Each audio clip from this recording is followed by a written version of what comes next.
JKG health দুর্নীতি মামলায় স্বাস্থ্যর সাবেক মহাপরিচালক আবুল কালাম আজাদ, সাবরিনা সহ ৭ জনের বিরুদ্ধে মামলা করেছে দুর্নীতি দমন কমিশন দুদক। সংস্থাটির সমন্বিত জেলা কার্যালয়ের সহকারী পরিচালক আফনান জান্নাত কেয়া বাদী হয়ে আজ মামলাটি দায়ের করেন। প্রতারণার মাধ্যমে করোনা টেস্টের ১৫,৪০৭টি ভুয়া ও জাল রিপোর্ট দেওয়ার অভিযোগে এই মামলা হয়। আরও জানাচ্ছেন AR বাদল।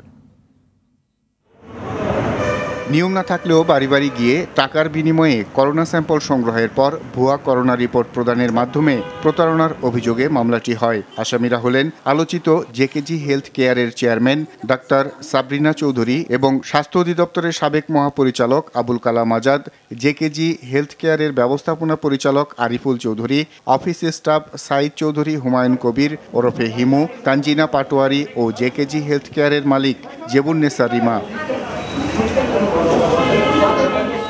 অভিযোগে বলা হয়, আসামি ডাক্তার সাবরিনা শারমিন হোসেন জাতীয় হৃদরোগ ইনস্টিটিউটের কার্ডিয়াক সার্জারি বিভাগের রেজিস্ট্রার হিসেবে কর্মরত ছিলেন। কর্তৃপক্ষের অনুমতি না নিয়ে জেকেজি হেলথ কেয়ার নামক একটি লাভজনক প্রতিষ্ঠানের চেয়ারম্যান পরিচয় ব্যবহার করে আর্থিকভাবে লাভবান হয়েছেন।